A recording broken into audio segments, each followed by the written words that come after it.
Hello again, gamers. Welcome back to the Board Game Captain. I'm the Captain. I'm Lynn. And today we're going to be running you down on our haul from Gen Con 2022. Now, this is going to be a bit of a smaller haul than we've done in previous years.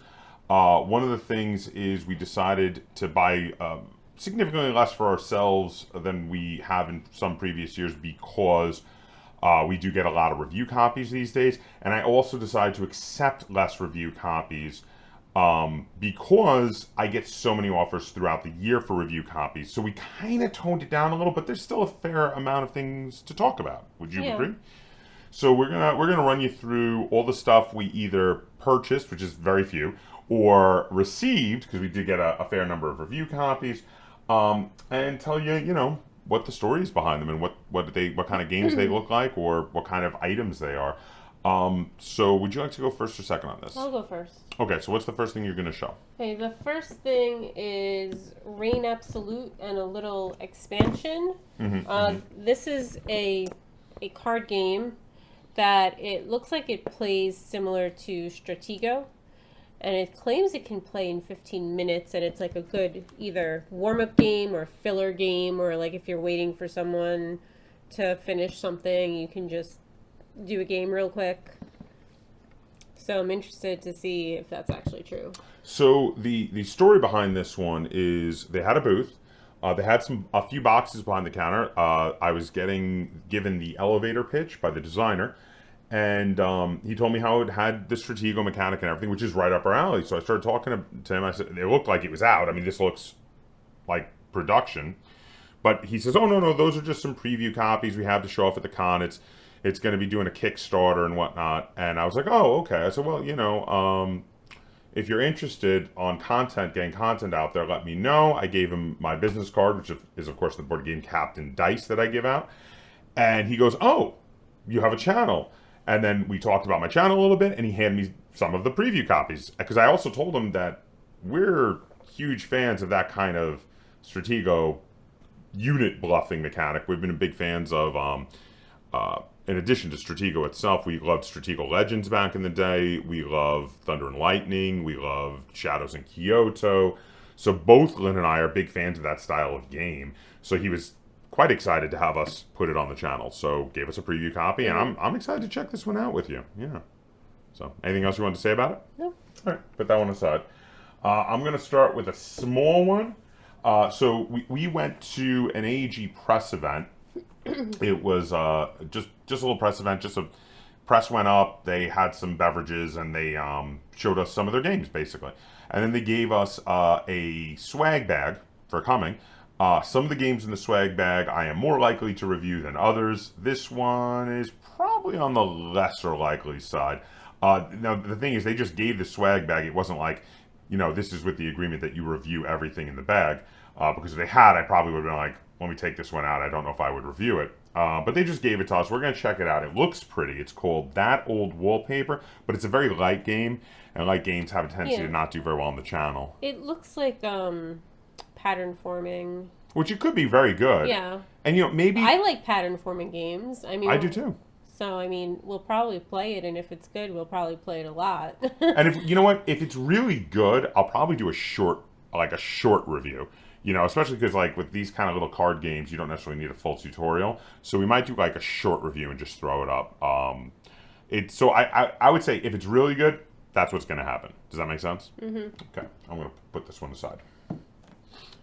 Next one is this Pan Am game. We got this as a... is it a review copy? It is a review copy. It's a review copy from Funko. It looks interesting. We know people who have it and enjoy it. It looks like you're making routes around the world and trying to make the best routes and building planes and building airports. And it does look really cool, and it's got that whole nostalgia feel because it's from the golden age of flying. And it comes with 52 airplanes, according to the back. 52 is a lot of airplane miniatures. So, yeah, you know what? Funko has been doing nostalgia right. I mean, again, and this is one of those things where it's a nostalgia for a time that neither Lynn and I actually remember because we were not alive yet. The 1930s to the 1960s. Right. So this is before we were born. But still, that said, this is a really cool theme for a game, and it's an interesting concept. And yeah, I'm kind of excited to check this out. I've also heard it's quite good. So some people have said the root building part is kind of like Ticket to Ride, but like a step up in complexity. So that might be really interesting. And then there's the whole economic aspect, because like you're trying to build up your airline so that Pan Am will purchase you is a thing apparently. So that sounds really interesting. Okay, so my next thing I'm going to show off here is a game that I've been hearing rave reviews about from the rest of the board gaming community. And I was told I should try it from multiple other content creators. They're like, you got to try this game. And I was like, you know, it's tough. I've been getting a lot of review copies. It's really hard to get games that I want to play to the table. But guess what? The company gave me a review copy. Yes! And it is Nidavellir and the first expansion in Nidavellir, which, by the way, they told me that the second expansion will be coming. So the expansion is Thingvellir, and apparently the word is that most people say once they add in Thingvellir, they never play without it. So apparently this is a really good expansion to have. But this is a very interesting sort of game. It's got some kind of like bidding mechanic, but it's supposed to be a game where it's like a bidding game for people who hate bidding games. Like the word is, if you actually like normal bidding games, you're not going to like this. But if you like, I might like so it. you might like it. Yeah. So that's why I was like, oh, that's cool. Because like it's weird. Like the bidding has some ulterior motives. Like you could be throwing cards down, not actually meaning to bid at all, because there's ways you can throw cards down, and like if you may want to lose on purpose, but then you can combine the cards to get way more powerful cards to throw down later. I like that. Yes, so it sounds really cool. I'm like, this is interesting. So like if you're winning early on in the bids, you might be just getting slaughtered late game because your opponent may have been like, haha, I got like the really high cards for bidding.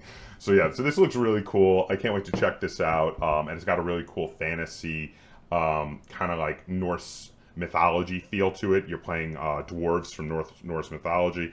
So yeah, that is Nidavellir. My next thing is the only thing that I purchased with my own money, and it is Halloween decorations. This is great. I got there's Child's Play decorations. There's 4 of them in there. Those are the 4 I'll get them close to the things camera in there.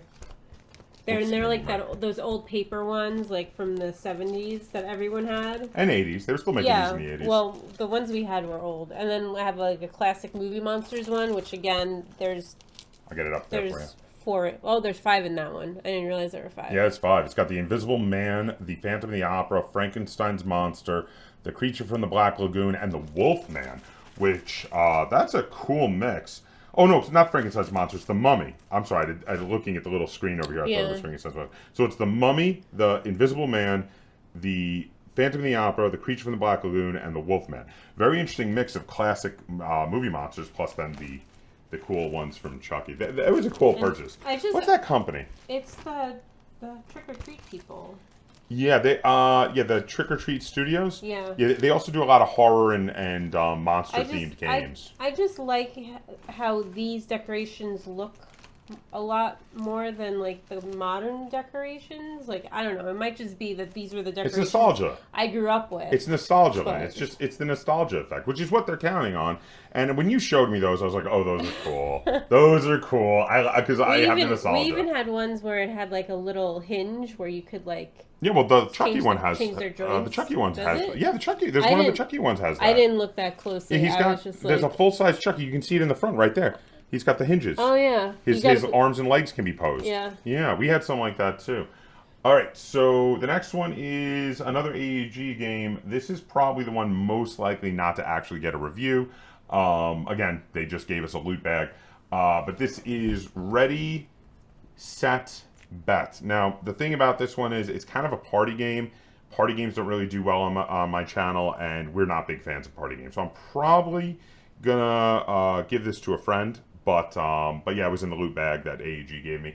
So there you have it. It's about horse racing. It's about betting during horse racing. Mm-hmm. I will have a video, though, up on the channel of a preview game that they did for us at the convention if you want to see how this plays. And you know what? I'll put it up, and if that video does really well, I might do a review of it in the future. I'll have to see if maybe we have actually have enough people, because you need a good amount of people to play this. It does simulate a horse race thing pretty well. It's interesting. It's just not our thing. Yeah. Like, if we were into the horse racing and the real time betting, then it would be great. But it's it just doesn't interest us. But again, if the Gen Con video does really well, maybe I'll consider trying to get a group of people that might be into it together and see if I can get them to review it with me. But otherwise probably not. But yeah, there we go. Ready, set, bet. I have another one from Funko. Another great nostalgia title. Is Goonies, Never Say Die, and the expansion under the Goondocks. Goonies. It looks like yes. It's a similar playstyle to Letters from Whitechapel, where there's one person against the rest of the people. Mm-hmm. And one versus all. One person plays all the bad guys, and the other person plays the kids. Person or people. Or people. Play the Goonies. Yeah. Play the Goonies and have to solve the mysteries. Have to solve the mysteries, find the treasure. And the expansion looks like it has more storylines, more bad guys, and more good guys added in. Mm-hmm. Because apparently the base set just has the younger kids, but the expansion brings the teenagers in. Yeah. The teenager characters. So, there we go. So that is pretty freaking cool. All right. So then next, I'm going to talk about the stack of things that I purchased. I decided to do them as one entry because it's really all stuff for just one game. And if you watch my channel, you probably know what game that is. It's BattleTech. So we went to the Catalyst Games booth a couple times during the con. One, I was taking a look at all the upcoming mechs they had in the glass cases, which was fantastic. But also, I kept spotting things I wanted.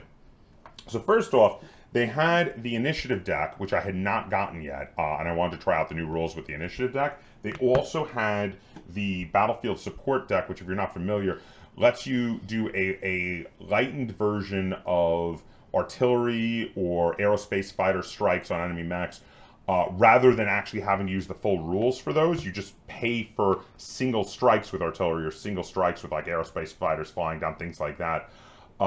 With the cards in battle value, the cards are going to be cost battle value. And actually, especially now, artillery, if you want to use regular advanced rules, is pretty cool.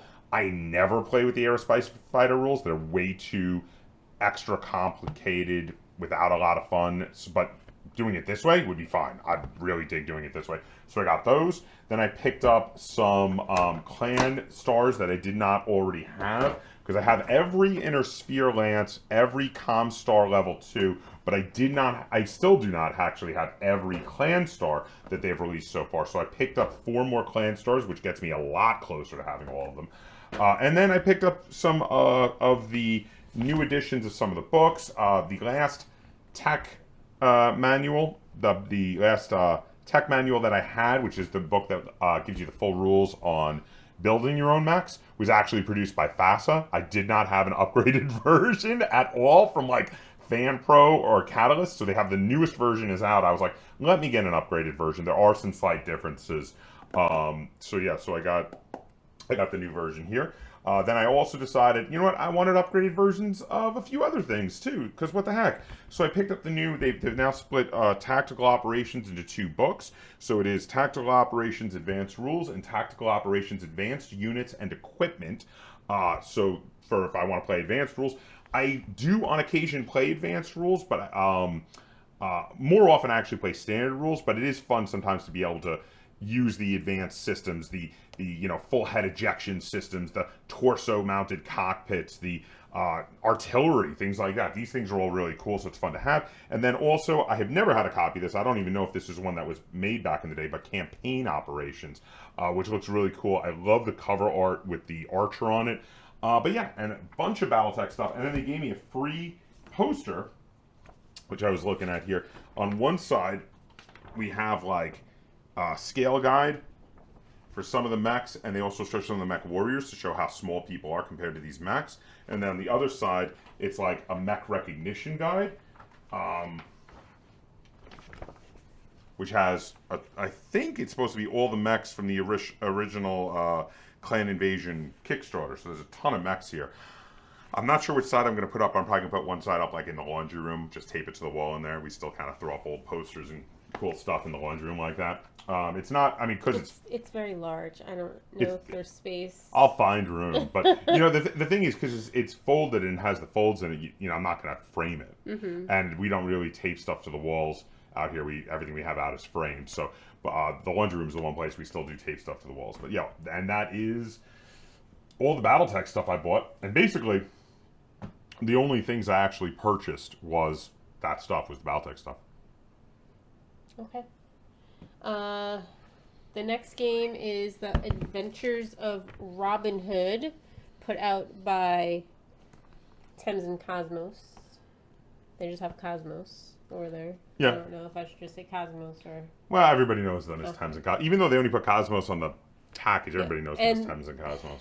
This is we haven't played it yet. But it seems to be like a storybook game. Mm-hmm. It comes with a hardcover book with a ribbon bookmark. Multiple ribbon bookmarks. Oh, were there multiple? There were multiple. I just saw the one. So pretty. And you play Robin and his merry men, and I assume you go on adventures, and the book will tell you what happens when you go on the adventures. So we did a video with Thames and Cosmos over at their booth, and we went over a few of their new releases, and this was one of the ones we showed off and got to look at.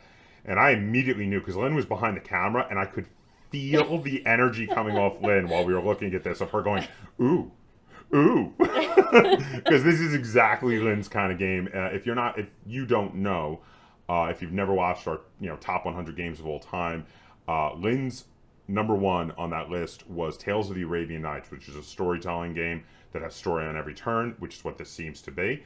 And that hasn't changed. That's still her number one game. So she's very excited for this one. In fact, this is really Lynn's review copy, because I specifically told Court over at Thames and Cosmos, I was like, Lynn would love to review this. And she got us a copy. So I'll join you for the review. She also says something like where you really don't need to read through the rules fully. It's like the first adventure kind of teaches you as you go. That's kind of cool. That's good. Rules light on a game like this is a good idea, because then you can just sort of jump into it, and that is really cool.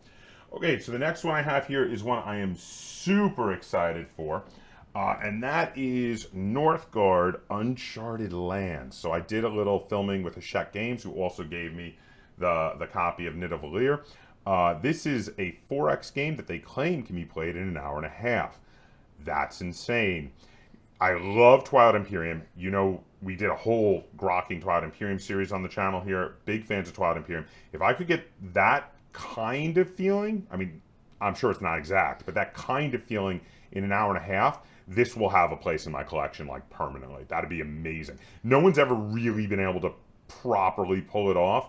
If Northgard Uncharted Lands pulls it off, it's got a permanent spot in my collection, hands down. And, and Viking themed. Who doesn't love Vikings? Vikings are not passe yet, I guess. No, still not passe. Still going strong. They are. I saw some other Viking games, too. Some other new ones, yeah. The next one is the Guild of Merchant Explorers, and we played this in the Hot Games Room. The BGG Hot Games Room. And then I said I would pay actual money for this, and we didn't. AEG gave us this copy, but this is I feel like these two are your actual review copies, and I'll join you for the reviews, because these were ones you really wanted. But the thing was, like, I agree. This game is great. This is a really cool, really fun game. And the thing was, so it was out on a table when we went to AG's press event. Yeah, and no one was talking about it. Yeah, they just had it out, but they didn't. It was out, and all the people running it was like pretending it didn't exist. I don't even know why they bothered putting it out if they weren't going to talk about it. Apparently, it got released a little while ago, between conventions and all. But yeah, so Lynn was talking about it to me. She goes, "Oh, that game looks really cool," but they didn't talk about it at all. And then we went to the BGG Hot Games Room, and Lynn told me to go pick the first game, and I saw it, and I was like, oh, Lynn would love to try this. So I thought of you, and I picked it up. We brought it back. We played it. Lynn and I both loved it. So I went back and talked to AG, and I said, hey, I don't see anybody talking about this game. Are you guys looking to get content out about it? And the answer was yes. And they gave us a review copy. This was one that was opened and already played at the AEG Big Game Night. So they had, some of those available, and they could write that off by giving it to reviewers. So I was very happy to take it, and I knew Lynn was going to really like it. So I know this is one that you would have no problem reviewing with me. I would have, in the hot games room, if it didn't, it took us like an hour and a half to go through the rules and play the game. And you only have 2 hours in the hot games room. I would have, if we had enough time, I would have played this again, like right after. We'll play this when we're done doing the video, okay? Does that sound good? Okay. I know you really love that game. Spoiler alert, that review is going to be very positive. It's got lots of cubes, and you never speak to other players. You love those sort of games. All right, so the next one we've got here, I've got a fun little story behind this one here, plus a bunch of various extra that I don't know how that even got in the pile. Okay, so this is Gambit of Kings. So this is kind of an abstract strategy game. It's got a very much looks like Stratego on the board.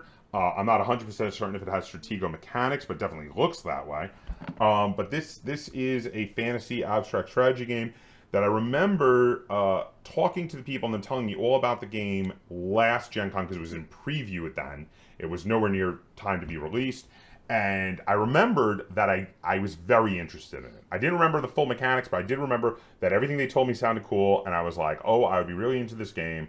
So I saw them this year and I said, oh, is the game now in print? And they said yes. And I said, do you remember me? And I gave them another one of my cards and they said, yes, we remember you. And I said, are you guys looking to get content out? And they said, absolutely. And they handed me a copy. So here we go. I have a copy now of Gambit of Kings. The cover art is gorgeous. Absolutely gorgeous. I love that kind of abstract pieces on a board look. The board itself looks like that. It looks beautiful. It's really colorful. And they also gave me like a print and play expansion and all the components. I'll need some dice and some reference sheets and stuff to use and some stickers, which I'm also going to check out. We'll see how that is. I don't know if this is going to be print and play only or if they're planning on actually releasing this as an actual expansion at some point. But this review will be coming on the channel at some point for sure. My last game is Troll Fest. We got this at the same booth that I got the Halloween decorations. And in this game... But this one was free. We didn't buy this one. Yeah. This is a review copy. It was while I was buying my Halloween decorations, the dude was giving the spiel. Yeah, he was giving the spiel to me, and I told him it sounded really cool. So this one is... Well, you're a band, you're a rock band. Of monsters. And you're touring around the country, and you have to, you get points by, like, playing a city first. Like, if you're the first to play a city... You get the most points. You get the most points. And then you can't play a city twice. But also things like that. There's a thing where you're recruiting band members and stuff. And depending on what kind of monsters are in your band, you get more points for playing a city that's full of those kind of monsters. Okay. So you want to have certain kinds of monsters in your band to get the most points. So it's like set collecting and movement points and route building. It's got a lot of interesting stuff going on, and it's one of the designers on here is the legendary Bruno Fedudi, who has been designing games for like 30 plus years. I mean, I'm still a huge fan of an old design of his Nightmare Chess, which I absolutely love. It says on the back, designed by old boomer Bruno Fedudi and young metalhead Camille Mathieu. That's great. I love that they put that in there. That's hilarious. Bruno's been around forever. He's done a lot of game designs. I haven't played a huge amount of his, but one in particular, Nightmare Chess, is a treasured part of my collection. So this looks cool, and I'm excited for it. He has 2 copies. I do. An old-ass copy. I have a very old copy from the 90s. And a reissued copy. I do. I actually do, yeah. Very cool stuff. So, all right. My final one is the only game from the AEG loot bag, because the other AEG game that you had, the Merchant Guild of Explorers, we got that separately. The Guild of Merchant Explorers.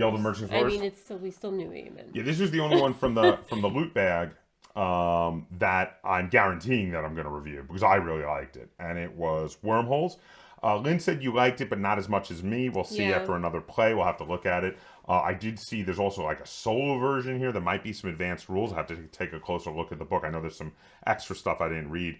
But overall, it's a fairly entry level pick up and deliver game. The most interesting part of it is that you are ships that build manufactured wormholes, and you set up a wormhole network. And if you make a really good wormhole that other people are going to want to use, when they use it, you get points. And that's awesome. That's the thing that makes this game for me. That's because that's what makes it really different from a lot of other pick up and deliver games. The whole wormhole making aspect of it, and I really like that. I like that a lot when we played it. We got which I should have a preview video that we shot at the press event. Should be up on the channel probably before this, and there should be in one of the general videos for Gen Con up on the channel. There should be some footage of us playing the game because we played it before we left the con. It was one of the ones that we kept out to possibly play back at the hotel later, and we played it with Lynn, Matt, and Marcus from Foyo Games, which we met up with him at the con, and he came back and played it with us in our hotel's open game area, which they have in the basement, which was really cool. And I had a really good time. I think of the four of us, I probably liked it the most. Matt probably liked it the least. You were like in between us. Yeah, I thought it was too simple, but I mean, we only played it the once. Maybe you and Marcus were between us. If we had more of because the tiles are two-sided, and there's a simple side and then like a more advanced side. Maybe if we had more of the advanced sides. Well, we can do that for the next time we play. We can just go out of our way to. We did it randomly, like how you're supposed to. Yeah. But like we didn't have the black hole, so we haven't played with the black hole yet. We also didn't have the giant planet. There's a giant planet, so maybe next time we play, we'll get all the advanced stuff in and see if that really shakes it up. Which I think it will actually, because that the giant planet has that giant orbit that you can use, which is really cool. So yeah, but we didn't get to play with it. So next time we'll have to play with it and see if that really adds a lot to the game. So, anything you wanted to say about our haul this year? No, not really. I mean, what? I almost forgot. We should throw in our honorable mentions, because right before the convention, we received 2 games in the mail. So I can't believe I almost forgot the honorable mentions. I had planned to do them, and then we're getting set up to record, and I totally forgot. So, Lynn, why don't you go with your first honorable mention that arrived in the mail? Rear Window arrived like 2 days before we were leaving. And it looks like it's similar to Mysterium type game where one player, I did skim the rules a little bit, and one player is the director, and the other players are trying to figure out if a murder happened, because in some games apparently there is no murder. Yeah. And if a murder did happen, who did it? But it's also, unlike Mysterium, where like you all win or you all lose, the director can win with the players losing. I believe it's if you can't figure out whether or not a murder really happened, the director wins without you. So that's So it gives a little spin on it, you know. Yeah, this looks really cool, and there aren't too many games that play like Mysterium, so another game in the collection that has a similar play style is going to be fine. There's plenty of room in the collection for 2 games that play like that, so definitely. The other is a game that is not out yet. This is a preview copy. This is Feud. So the designer of this game had contacted me some time ago and told me they were working on this game, and they were a fan of the channel, and he said, when I have preview copies available, would you do content on it? And he told me about his concepts, and I was like, yes, that sounds really cool. I'd love to do some video content on it. This was possibly years ago now, actually. It was quite some time ago. And so the designer, I believe his name is pronounced Joachim Engfors, if I'm not mistaken. It starts with a J, possibly Joachim. Yeah. Either Joachim or Joachim Engfors. He contacted me again recently, said, I finally got a preview copy, and he sent it to me, and it arrived just before Gen Con, like literally just before. I haven't even gotten a chance to open it yet. But yes, that's why I want to put it in as an honorable mention, because it arrived so close to the con. It feels like it's part of the convention hall. Does that make sense? Yeah. All right, so there you have it. That's everything we got at and around the convention.